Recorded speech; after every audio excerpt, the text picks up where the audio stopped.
കുട്ടികളെ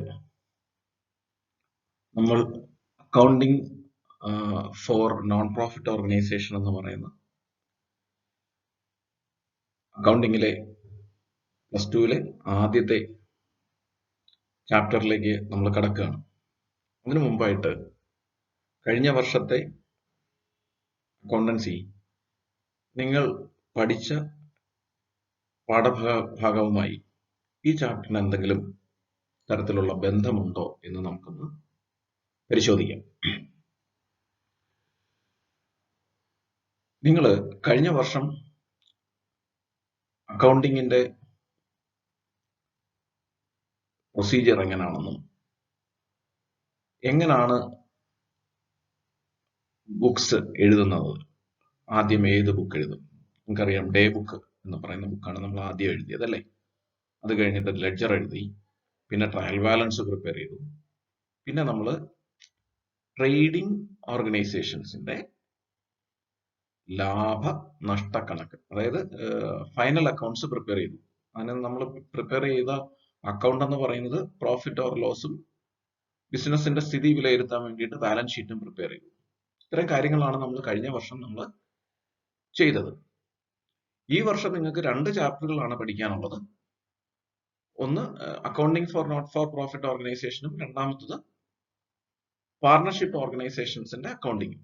അപ്പം ഈ പാർട്ണർഷിപ്പ് ഓർഗനൈസേഷൻ അക്കൗണ്ടിങ് എന്ന് പറയുമ്പോൾ അതിന്റെ ചില പ്രത്യേക സന്ദർഭങ്ങളിൽ അക്കൗണ്ടിങ് പ്രൊസീജിയർ എങ്ങനെയാണ് എന്നാണ് നമ്മൾ പഠിക്കുന്നത്. കഴിഞ്ഞ വർഷത്തിൽ നിന്ന് കുറച്ച് വിഭിന്നമാണ്.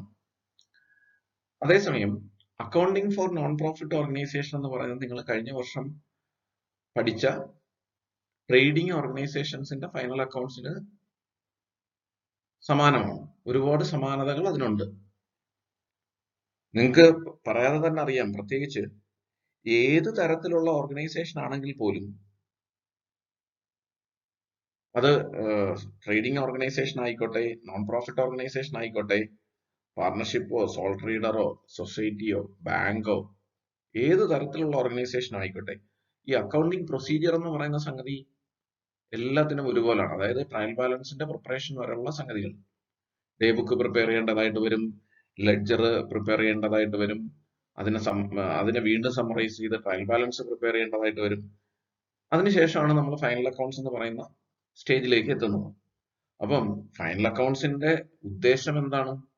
പ്രധാനമായും അക്കൗണ്ടിങ് എന്നുകൊണ്ട് ഉദ്ദേശിക്കുന്നത് തന്നെ ഒരു ബിസിനസിന്റെ ലാഭനഷ്ടം കണക്കാക്കുക, ബിസിനസിന്റെ സ്ഥിതി വിലയിരുത്തുക എന്നുള്ള കാര്യങ്ങളാണ്. അപ്പോൾ ബിസിനസിന്റെ ലാഭനഷ്ടം എന്ന് പറയുമ്പോൾ നിങ്ങൾ ഈ ചാപ്റ്ററിന്റെ ഒരു പേരിന്റെ പ്രത്യേകത നോക്കി, നോട്ട് ഫോർ പ്രോഫിറ്റ് ഓർഗനൈസേഷൻ ആണ്. ലാഭത്തിന് വേണ്ടിയുള്ള ഓർഗനൈസേഷൻ അല്ല, അല്ലെ? നേരത്തെ നമ്മൾ പഠിച്ചതെല്ലാം ലാഭത്തിന് വേണ്ടിയിട്ടുള്ള ഓർഗനൈസേഷനെ കുറിച്ചാണ്. ട്രേഡിംഗ് ഓർഗനൈസേഷൻ എന്ന് പറയുന്നത് ലാഭം ഉണ്ടാക്കാനുള്ള ഓർഗനൈസേഷൻ ആണ്. അപ്പൊ അതിന്റെ ലാഭനഷ്ടം കണക്കാക്കും, ബാലൻസ് ഷീറ്റ് പ്രിപ്പയർ ചെയ്യും.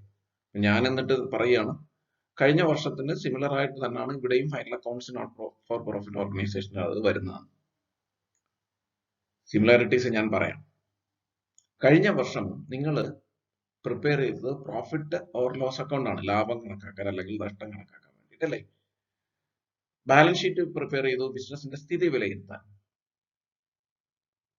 ഇവിടെയോ?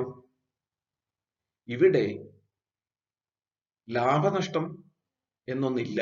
കാര്യം എന്താ? ഇത് ലാഭം ഉണ്ടാക്കുക എന്നുള്ള ഉദ്ദേശത്തോടു കൂടിയുള്ള ഓർഗനൈസേഷൻ അല്ല. അപ്പൊ ഒരു കാര്യം ഞാനൊന്ന് പറഞ്ഞോട്ടെ ആമുഖമായിട്ട്. എന്താണ് നോട്ട് ഫോർ പ്രോഫിറ്റ് ഓർഗനൈസേഷൻ എന്ന് പറയുന്നത്? ഇതിന്റെ ഒബ്ജക്റ്റീവ് എന്തായിരിക്കും? What is the objective of not for profit organization? ലാഭം കിട്ടാനല്ല എങ്കിൽ എന്തായിരിക്കും? ലാഭം അല്ല എങ്കിൽ സേവനമായിരിക്കും അല്ലേ? ശരി തന്നെയാണ്, സേവനം തന്നെയാണ് നോട്ട് ഫോർ പ്രോഫിറ്റ് ഓർഗനൈസേഷന്റെ ഉദ്ദേശം എന്ന് പറയുന്നത്. ലാഭം ഉണ്ടാക്കലല്ല. അപ്പൊ ഇവിടെ ലാഭനഷ്ടം കണക്കാക്കാനും പറ്റില്ല. കണക്കാക്കാൻ പറ്റുമോ? പറ്റില്ല. അപ്പോ നോട്ട് ഫോർ പ്രോഫിറ്റ് ഓർഗനൈസേഷന്റെ പ്രധാനപ്പെട്ട ലക്ഷ്യം എന്ന് പറയുന്നത് സർവീസ് ആണ്. ഇവിടെ ലാഭം കണക്കാക്കാൻ പറ്റില്ല അല്ലെങ്കിൽ നഷ്ടം കണക്കാക്കാൻ പറ്റില്ല. ഈ ലാഭനഷ്ടം ഏതിനെ സംബന്ധിച്ചിടത്തോളമാണ് ഉള്ളത്? ബിസിനസ് സ്വഭാവമുള്ള ഓർഗനൈസേഷൻസിനാണ് ലാഭവും നഷ്ടവും ഒക്കെ ഉള്ളത്. ഇതിന് ലാഭനഷ്ടം ഉണ്ടോ? ഇല്ല.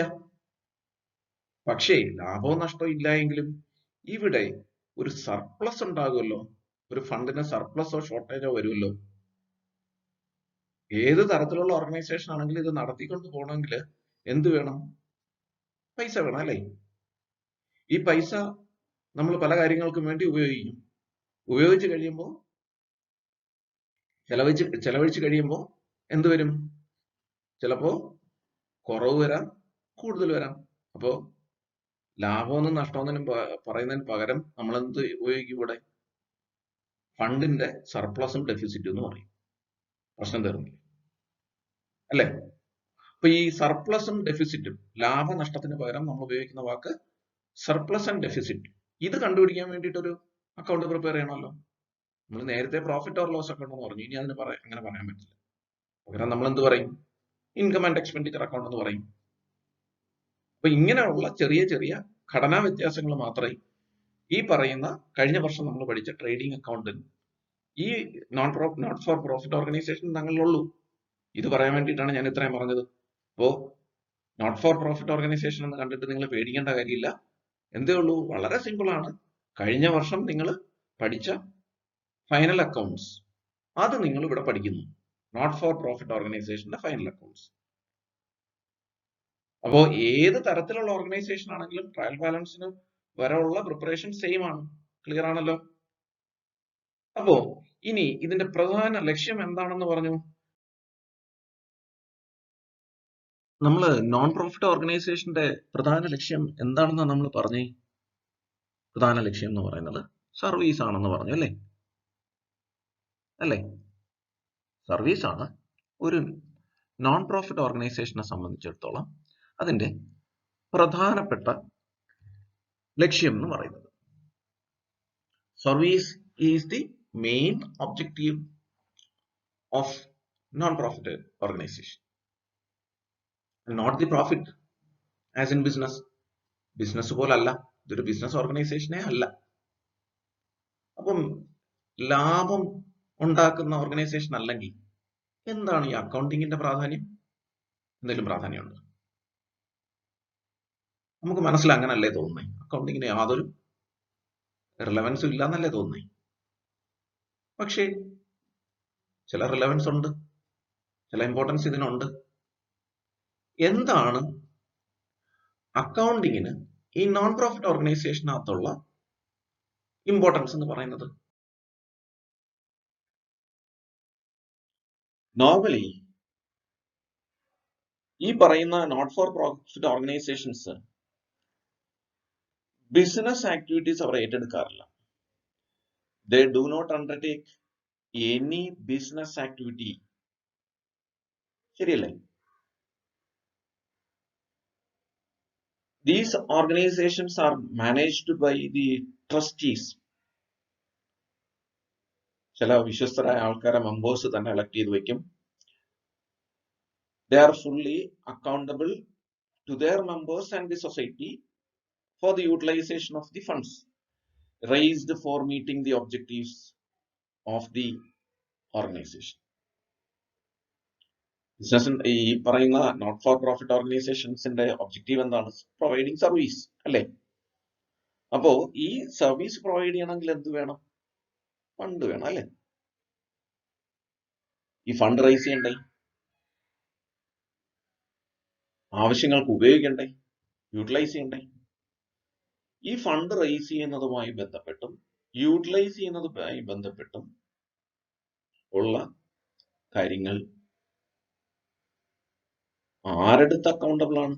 മെമ്പേഴ്സിന്റെ അടുത്ത്, അല്ലെങ്കിൽ സമൂഹത്തോട് ആര് പറയണം? ഈ പറയുന്ന ഭരണകർത്താക്കൾ ബോധ്യപ്പെടുത്തണം.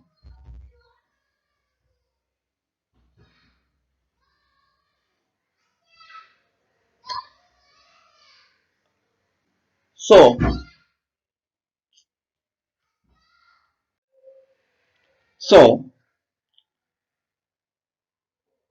ഇങ്ങനെ കണക്ക് ബോധ്യപ്പെടുത്തേണ്ടതുള്ളത് കൊണ്ട് തന്നെ നോട്ട് ഫോർ പ്രോഫിറ്റ് ഓർഗനൈസേഷൻസ് എന്ത് വേണം? They should maintain proper accounts. Proper accounts എന്ന് പറയുമ്പോൾ നമ്മൾ നേരത്തെ പറഞ്ഞ കാര്യങ്ങളെല്ലാം വരും. ഡേ ബുക്ക് പ്രിപ്പയർ ചെയ്യണം, ലെഡ്ജർ പ്രിപ്പയർ ചെയ്യണം, ട്രയൽ ബാലൻസ് പ്രിപ്പയർ ചെയ്യണം. പിന്നെ ഇനി നിങ്ങൾക്ക് പഠിക്കാനുള്ള ഈ പറയുന്ന ഫൈനാൻഷ്യൽ സ്റ്റേറ്റ്മെന്റ്സ്, അതിനെ നമ്മൾ ഫൈനൽ അക്കൗണ്ട്സ് എന്നും പറയും. അതിനകത്ത് എന്തൊക്കെയാ ഉള്ളത്? റെസിപ്റ്റ്സ് ആൻഡ് പേയ്മെന്റ് അക്കൗണ്ട് ഉണ്ട്, ഇൻകം ആൻഡ് എക്സ്പെൻഡിച്ചർ അക്കൗണ്ട് ഉണ്ട്. ഇൻകം ആൻഡ് എക്സ്പെൻഡിച്ചർ അക്കൗണ്ട് ഏതിന് പകരമാണ്? പ്രോഫിറ്റ് ഓർ ലോസ് അക്കൗണ്ടിന് പകരം. ബാലൻസ് ഷീറ്റും ഉണ്ട്. ഇവിടെ അധികമായിട്ട് വന്ന സാധനം എന്ന് പറയുന്നത് ട്രേഡിംഗ് ഓർഗനൈസേഷനുമായിട്ട് കമ്പയർ ചെയ്യുമ്പോൾ അധികമായിട്ട് വന്ന സംഗതി എന്ന് പറയുന്നത് റെസിപ്റ്റ് ആൻഡ് പേയ്മെന്റ് അക്കൗണ്ട് ആണ്. അത് നിങ്ങൾ പഠിച്ചിട്ടുണ്ടോ നേരത്തെ? ഉണ്ട്. ഏതാ? ക്യാഷ് ബുക്ക് പഠിച്ചിട്ടില്ലേ? അതിന്റെ സമ്മറൈസ്ഡ് ഫോം അല്ലെങ്കിൽ കൺസോളിഡേറ്റഡ് ഫോം ആണ് ഏതെന്ന് പറയുന്നത്? റെസിപ്റ്റ് ആൻഡ് പേയ്മെന്റ് അക്കൗണ്ട് എന്ന് പറയുന്നത്. ക്യാഷ് ബുക്ക് എന്ന് പറയുന്നത് നമ്മൾ ഡെയിലി ബേസിൽ പ്രിപ്പയർ ചെയ്ത് വന്നു. റെസിപ്റ്റ് ആൻഡ് പേയ്മെന്റ് അക്കൗണ്ട് എന്ന് പറയുന്നത് ഒരു പർട്ടിക്കുലർ പീരീഡിന്റെ എൻഡിൽ പ്രിപ്പയർ ചെയ്യുന്നു, ഫൈനാൻഷ്യൽ സ്റ്റേറ്റ്മെന്റിനോടൊപ്പം അതിനകത്ത് ഇൻക്ലൂഡഡ് ആക്കി. ഇതാണ് ഒരു പ്രധാനപ്പെട്ട കാര്യം എന്ന് പറയുന്നത്.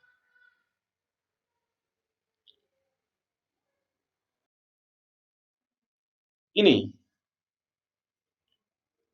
നിങ്ങളൊന്ന് ഓർത്ത് നോക്കി, നോൺ പ്രോഫിറ്റ് ഓർഗനൈസേഷനകത്ത് എന്തൊക്കെ ഇൻക്ലൂഡഡ് ആണ്?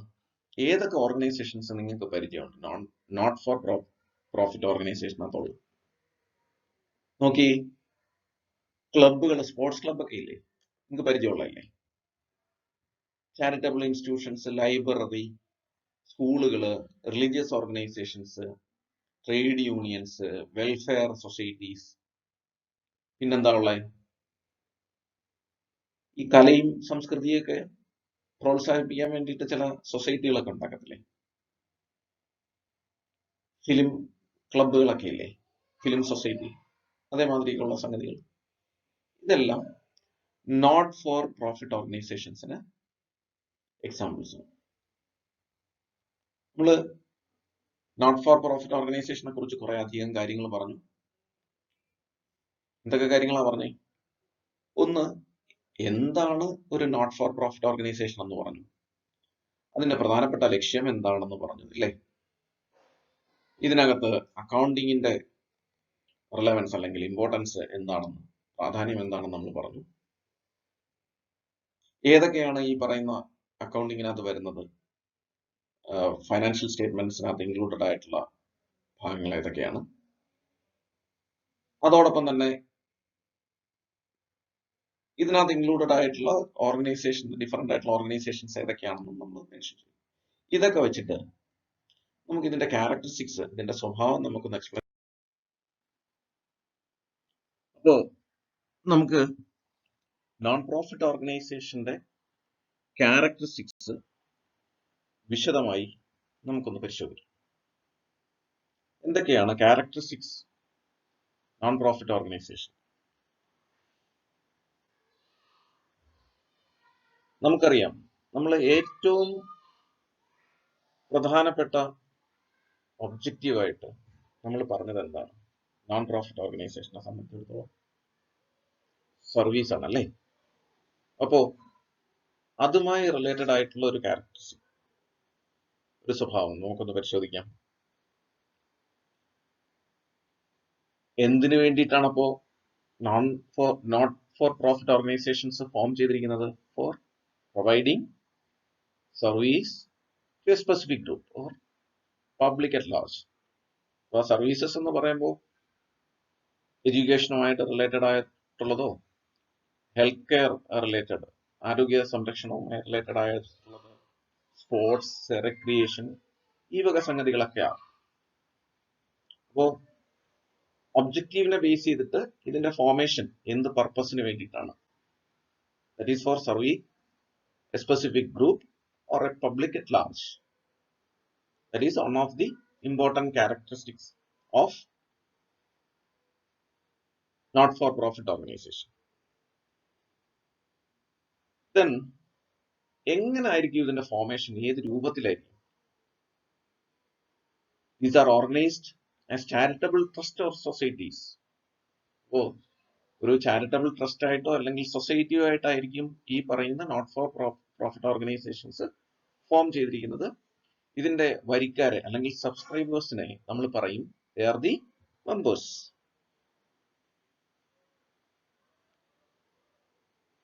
Who manage the organization? An elected committee or an executive committee elected by the members of the organization are usually managed the day-to-day activities of this not-for-profit organization. ഒരു members select ചെയ്തിട്ടുള്ള ഒരു committee ആയിരിക്കും ഇതിന്റെ ഭരണ നിർവഹണം, not for profit ഓർഗനൈസേഷന്റെ ഭരണ നിർവഹണം. ഇതിന്റെ പ്രധാനപ്പെട്ട വരുമാന സ്രോതസ്സുകൾ ഏതൊക്കെയായിരിക്കും ഒന്ന് ഊഹിക്കാമോ? നിങ്ങൾ തന്നെ ഒരു സ്പോർട്സ് ക്ലബിലെയോ ഇല്ലെങ്കിൽ ഒരു ലൈബ്രറിയിലെയോ മെമ്പറാണെന്ന് വിചാരിക്കുക. ഒരു പ്രധാനപ്പെട്ട റവന്യൂ ആ ഓർഗനൈസേഷനെ സംബന്ധിച്ചിടത്തോളം എന്തായിരിക്കും? ഏറ്റവും പ്രധാനപ്പെട്ട ഇൻകം എന്ന് പറയുന്നത് എന്ത് തന്നെ ആയിരിക്കും? A subscription fee received from it's member, അല്ലേ? ഒരു മെമ്പറുടെ കയ്യിൽ നിന്നും വാങ്ങുന്ന സബ്സ്ക്രിപ്ഷൻ അതൊരു പ്രധാനപ്പെട്ട വരുമാന സ്രോതസ്സാണ്.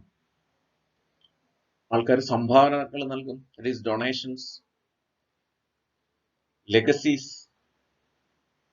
പരമ്പരാഗതമായ ഏതെങ്കിലും തരത്തിലുള്ള റവന്യൂ ഉണ്ടെങ്കിൽ അത് ഗ്രാന്റ് ഇൻ എയ്ഡ്, സർക്കാരിന്റെയോ മറ്റേതെങ്കിലും സംഘടനകളുടെയോ സഹായം, ഇൻകം ഫ്രം ഇൻവെസ്റ്റ്മെന്റ്, ബാങ്കിൽ നിന്ന് ഇൻട്രസ്റ്റ് കിട്ടത്തില്ലേ, അതേമാതിരിയുള്ള ഏതെങ്കിലും തരത്തിലുള്ള റിട്ടേൺസ് ഉണ്ടെങ്കിൽ അത് ഒരു റവന്യൂ ആയിരിക്കും. ഇങ്ങനെ പല വിധത്തിലുള്ള റവന്യൂ. ഇതിനകത്ത് നിങ്ങൾ പ്രത്യേകം ശ്രദ്ധിക്കേണ്ട ഒരു കാര്യം, ഈ പറയുന്ന വാക്കുകൾ subscription from members, donations, legacies, grant in aid, income from investment, ഇതെല്ലാം ഓരോ അക്കൗണ്ട് ഹെഡാണ്.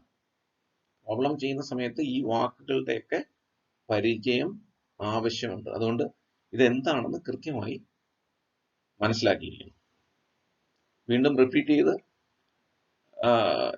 മറ്റുള്ള ഫോംസ് പ്രോപ്പറായിട്ട് പറയുന്ന സമയത്ത് ഇത് വീണ്ടും റിപ്പീറ്റ് ചെയ്യുന്നതാണ്.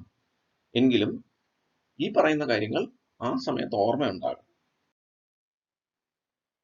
ദെൻ ഇങ്ങനെ ഒരു ഓർഗനൈസേഷനിൽ റേസ് ചെയ്യുന്ന ഫണ്ട് സാധാരണഗതിയിൽ normally credited to capital fund or general fund. എന്തുകൊണ്ട് ഈ ക്യാപിറ്റൽ ഫണ്ട് അല്ലെങ്കിൽ ജനറൽ ഫണ്ട് എന്ന് പറയുന്നത് കേട്ടിട്ടുണ്ടോ? നിങ്ങൾ ട്രേഡിംഗ് ഓർഗനൈസേഷൻസ് പഠിക്കാൻ നേരത്ത് ക്യാപിറ്റൽ അക്കൗണ്ട് എന്ന് പറയുന്ന സംഗതി പറഞ്ഞല്ലോ. അതേ സംഗതി തന്നെയാണ് ഈ capital fund or general fund. പ്രത്യേകിച്ച് പേടിക്കേണ്ട കാര്യമൊന്നുമില്ല. ബാലൻസ് ഷീറ്റിൽ ലയബിലിറ്റി സൈഡിൽ വരുന്നതാണ് ക്യാപിറ്റൽ എന്ന് നിങ്ങൾക്ക് അറിയാം, അല്ലേ? അതേമാതിരി തന്നെയാണ് ക്യാപിറ്റൽ ഓർ ജനറൽ ഫണ്ട് എന്ന് പറയുന്നതും ഇവിടെ ബാലൻസ് ഷീറ്റിൽ ലയബിലിറ്റി സൈഡിൽ കാണിക്കുന്ന സംഗതി തന്നെയാണ്. നേരത്തെയും പറഞ്ഞ വാക്കാണ് സർപ്ലസ്. എന്താണ്? വരുമാനവും ചിലവും തങ്ങളിലുള്ള വ്യത്യാസം. വരുമാനം കൂടുതലാണ്, ചെലവ് കുറവാണെങ്കിൽ സർപ്ലസ്, ഫണ്ടിൽ അധികം പൈസ ഉണ്ടെന്നാണ്. ചെലവ് കൂടുതൽ, വരുമാനം കുറവാണെങ്കിൽ ഡെഫിസിറ്റ്. അപ്പൊ സർപ്ലസ് ഉണ്ടെങ്കിൽ സാധാരണഗതിയിൽ എന്ത് ചെയ്യും? ട്രേഡിംഗ് ഓർഗനൈസേഷനെ സംബന്ധിച്ചിടത്തോളം നിങ്ങൾക്കറിയാം, ലാഭം എന്നാണ് ഇതിന് പകരം ഉപയോഗിക്കുന്ന വാക്കല്ലേ. ലാഭം ആർക്ക് അവകാശപ്പെട്ടതാണ്? ഓണറിന്. ഓണേഴ്സ് ഉണ്ടെങ്കിൽ ഡിസ്ട്രിബ്യൂട്ടഡ് എമംഗ് ദി ഓണേഴ്സ്. പക്ഷേ ഇവിടെയോ? ഇവിടെ സർപ്ലസ് എന്നാണ് വാക്ക് പറയുന്നത്. പക്ഷേ not distributed among the members, മെമ്പേഴ്സിന് വീതം വെച്ച് കൊടുക്കില്ല. സിമ്പിൾ ലോജിക് എന്ന് പറയുന്നത് എന്ത് ചെയ്യും? ക്യാപിറ്റലിന്റെ കൂടെ അല്ലെങ്കിൽ ക്യാപിറ്റൽ ഫണ്ടിന്റെ കൂടെ ഇതിനെ ആഡ് ചെയ്യും. ഇതാണ് സർപ്ലസിൽ ചെയ്യുന്നത്. അതേസമയം നമ്മൾ പ്രോഫിറ്റ് ഓർഗനൈസേഷൻ ആണെങ്കിൽ എന്ത് ചെയ്യും? വീതം വെച്ചങ്ങ് എടുക്കും. ഇവിടെ അങ്ങനെ വീതം വെക്കില്ല. The not-for-profit organization earned their reputation on the basis of their contribution to the welfare of the society rather than on the customers or owner satisfaction. നിങ്ങൾക്കറിയാം, പ്രോഫിറ്റ് ഓർഗനൈസേഷൻ ആണെങ്കിൽ അവിടുത്തെ കിങ് എന്ന് പറയുന്നത് ആരാണ്? It is customer. Customer satisfaction okay ആണെങ്കിൽ എന്താണ്? ഒരു reputed firm ആണെന്ന് നമ്മൾ പറയും. അതേസമയം നോട്ട് ഫോർ പ്രോഫിറ്റ് ഓർഗനൈസേഷനിൽ കസ്റ്റമർ സാറ്റിസ്ഫാക്ഷൻ അല്ല നോക്കുന്നത്, എന്തിന്റെ സാറ്റിസ്ഫാക്ഷനാ? സൊസൈറ്റിയുടെ വെൽഫെയറിന് വേണ്ടിയിട്ട് ഈ പറയുന്ന ഓർഗനൈസേഷൻ പ്രോപ്പറായിട്ട് കോൺട്രിബ്യൂട്ട് ചെയ്യുന്നുണ്ടോ എന്നുള്ളതാണ് നോക്കുന്നത്. അപ്പോൾ സൊസൈറ്റിയുടെ സാറ്റിസ്ഫാക്ഷൻ ആണ് important. Reputation of the organisation depends on the satisfaction of the society rather than customers, അതായത് മെമ്പേഴ്സ്. ഇവിടെ കസ്റ്റമേഴ്സിന്റെ ഒരു ലെവലിൽ നിൽക്കുന്നത് ആരാ? മെമ്പേഴ്സ് ആണ്. മെമ്പേഴ്സിന്റെ സാറ്റിസ്ഫാക്ഷൻ അല്ല നോക്കുന്നത്, സൊസൈറ്റിയുടെ സാറ്റിസ്ഫാക്ഷൻ ആണ് നോക്കുന്നത്. ഇനി നമ്മൾ അക്കൗണ്ടിങ്ങിന്റെ പ്രൊസീജിയർ വെച്ചിട്ട് ഇവിടെ അക്കൗണ്ടിങ്ങിന്റെ ഇൻഫർമേഷൻസ് കിട്ടുന്നുണ്ട് അല്ലേ? ഇൻകം ആൻഡ് എക്സ്പെൻഡിച്ചർ വെച്ചിട്ട് സർപ്ലസ് ഫൈൻഡ് ഔട്ട് ചെയ്യുന്നുണ്ട്, ബാലൻസ് ഷീറ്റ് വെച്ചിട്ട് സ്ഥിതി വിലയിരുത്തുന്നുണ്ട്. ഇതൊക്കെ ആർക്ക് വേണ്ടിയിട്ടാണ്? പൊട്ടൻഷ്യൽ ആയിട്ടുള്ള ഇപ്പോഴുള്ളതും ഇനി വരാൻ സാധ്യതയുള്ളതുമായ കോൺട്രിബ്യൂട്ടേഴ്സ് എന്ന് പറഞ്ഞാൽ ഫണ്ട് കോൺട്രിബ്യൂട്ട് ചെയ്യത്തില്ലേ, അവർക്ക് വേണ്ടിയിട്ടാണ്. അതുപോലെ തന്നെ ഇതെന്തിനും ആവശ്യമുണ്ട്? ഒരു സ്റ്റാറ്റ്യൂട്ടറി റിക്വയർമെന്റ് ആണ്. ഒരു നോട്ട് ഫോർ പ്രോഫിറ്റ് ഓർഗനൈസേഷൻ കൃത്യമായി കണക്ക് മെയിൻറ്റെയിൻ ചെയ്യുക എന്നുള്ളത് ഒരു നിയമപരമായ ആവശ്യം കൂടിയാണ്. നമ്മൾ നോട്ട് ഫോർ പ്രോഫിറ്റ് ഓർഗനൈസേഷന്റെ ഒരു ബ്രീഫിംഗ് നമ്മൾ ഈ വീഡിയോയിൽ നടത്തി. ഇനി നമ്മൾ ഇതിനകത്ത് പറഞ്ഞിരുന്ന പല കാര്യങ്ങളുണ്ട്. ഇൻകം ആൻഡ് എക്സ്പെൻഡിച്ചർ അക്കൗണ്ട് എന്നും റെസീപ്റ്റ്സ് ആൻഡ് പേയ്മെന്റ് അക്കൗണ്ട് എന്നും ബാലൻസ് ഷീറ്റ് എന്നൊക്കെ നമ്മൾ പറഞ്ഞു. ഇനിയുള്ള വീഡിയോയിൽ ഇതിനെക്കുറിച്ച് ഡീറ്റെയിൽഡ് ആയിട്ട് നമുക്ക് സംസാരിക്കാം. Thank you.